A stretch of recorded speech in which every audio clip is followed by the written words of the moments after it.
We did it. We got through an entire fantasy football season. Hello, everyone. My name is Corey, and this is another Armchair Athletes video. Welcome to Armchair Athletes, where I do plenty of fantasy analyses, case studies, and of course, I answer all of your fantasy questions in the comment section below. Before we get going with the 10 things that I learned in the 2022 fantasy football season, as I made this channel, as I updated you on my progress and helped you with all of yours, make sure you hit that like button. Make sure you subscribe. We are nearly 400 strong at the time of this recording. I appreciate each and every one of you, and I want to keep growing this helpful fantasy football community.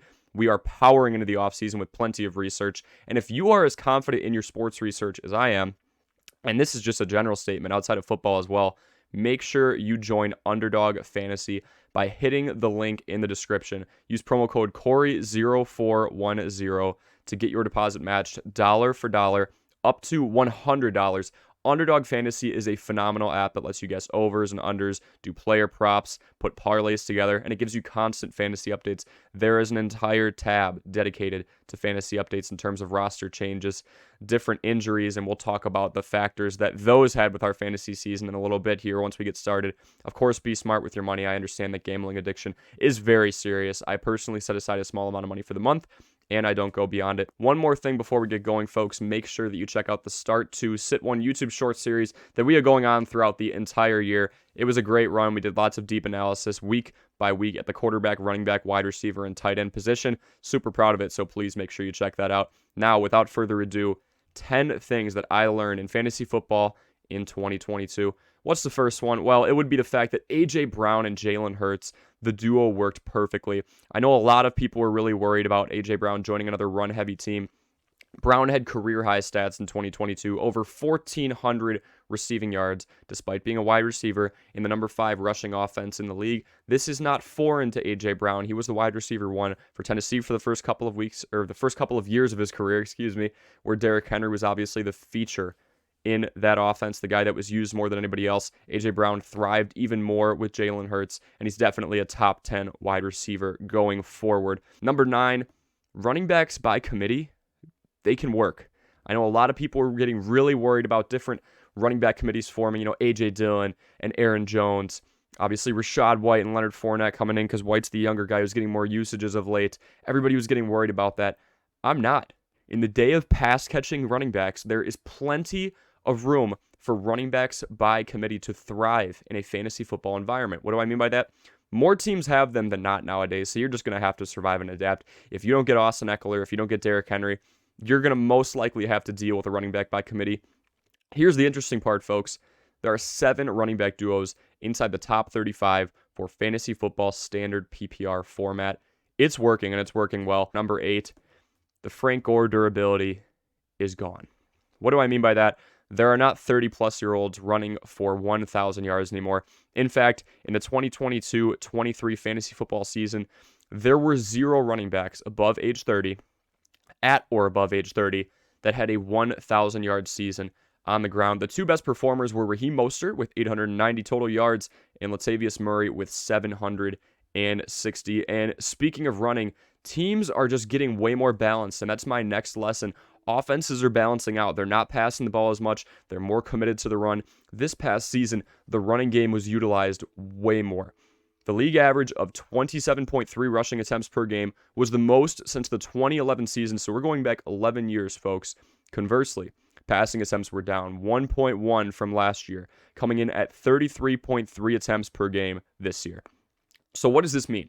This means studs like Josh Jacobs and Derrick Henry and many more will still be used even if the team is down multiple possessions. And you all know my philosophy.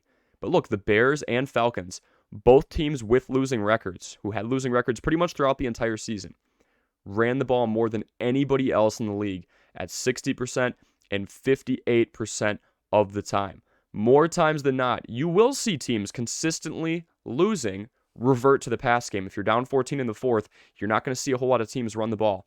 However, what I learned this year, folks, is that if a team's best players are in the run game, so we're talking Justin Fields for the Bears, or Tyler Algier, and of course Cordero Patterson, the utility, the Swiss Army knife for the Falcons, that team's still going to lean on the run game even when they're down. They're kind of using reverse psychology on the opposing team. They're saying, well, you expect me to pass it, so I'm going to get a 7 or 8 yard rush over and over, keep you honest.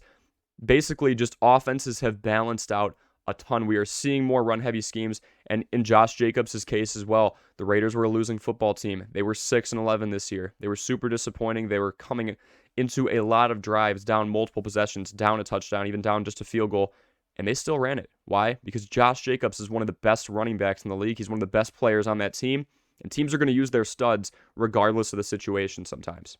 Number 6, we can lean on the young quarterbacks. 3 of the top 8 fantasy quarterbacks in the NFL were under the age of 25. So Jalen Hurts was quarterback 3, Justin Fields was quarterback 6, and Trevor Lawrence was quarterback 8. And again, folks, I'm prefacing this. This is a standard PPR scoring format. Meanwhile, established greats, future Hall of Famers like Aaron Rodgers, Tom Brady, and maybe Russell Wilson, right? They all took steps back and were outside of the top 10. Before we get to the final 5 steps, folks, make sure that you check out the 5 things that you should never do in fantasy football if you don't want to make the same mistakes that your league mates probably are. All right, let's get to number 5 on 10 lessons that I learned this year in fantasy football doing my leagues.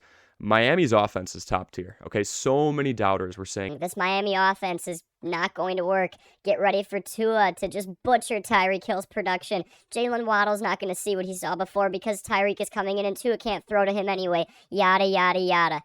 Well, Tyreek Hill had a career high in receiving yards at over 1,700 this year, and both he and Jalen Waddle had an unbelievable fantasy season. Tyreek Hill was wide receiver 2 at 20.1 points per contest, and Jalen Waddle was wide receiver 8 at 15.3.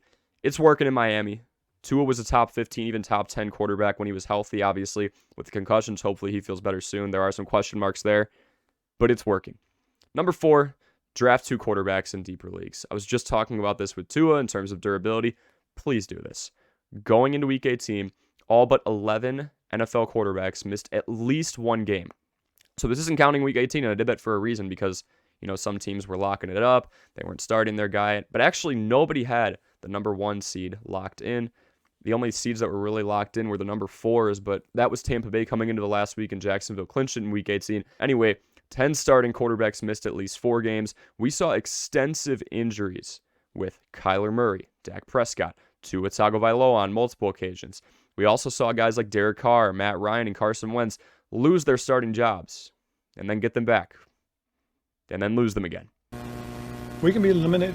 If you can get multiple quarterbacks, please do. You will need a backup plan, and you can get trade leverage in this wild 18-week-long season where just about anything can happen, as we learned.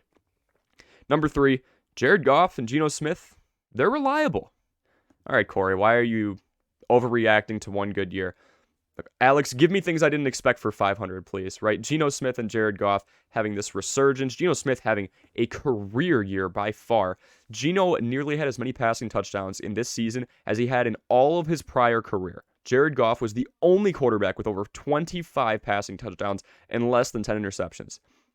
The reason I'm saying trust them going forward, the supporting cast is going to stay around. The supporting cast is developing. Solid pieces like DK Metcalf and Tyler Lockett should be back next year, and up-and-coming talent like Amon-Ra St. Brown and DeAndre Swift, and we get to see the full potential, hopefully next year, of Jameson Williams once he's entirely healthy. Should help these signal callers maintain a steady diet of high-scoring games. Number 2 on the list, Jacksonville is the new Cincinnati. Now, I know. Pump the brakes, Corey. What are you talking about? I'm simply talking about the fact that both teams have young, talented quarterbacks that can spread the ball around and are giving you multiple pass catchers who are fantasy relevant. And I'm going to back this up. Jamar Chase, wide receiver 11. T. Higgins, wide receiver 19. Tyler Boyd, wide receiver 38. Let's go to Jacksonville. Christian Kirk, wide receiver 12. Zay Jones, wide receiver 26, Marvin Jones Jr., wide receiver 56, and Evan Ingram, I'll throw him in there too, tight end 5. Hayden Hurst, honorable mention, showed up late down the stretch as well. When he was healthy, he was phenomenal. Now, folks, the number 1 thing that I learned in 2022 for fantasy football, I've stressed this more than anything else on this YouTube channel, so if you've been here for a while, this is a broken record. Availability, opportunity, and productivity. These 3 aspects can and will improve your fantasy performance on a large-scale basis.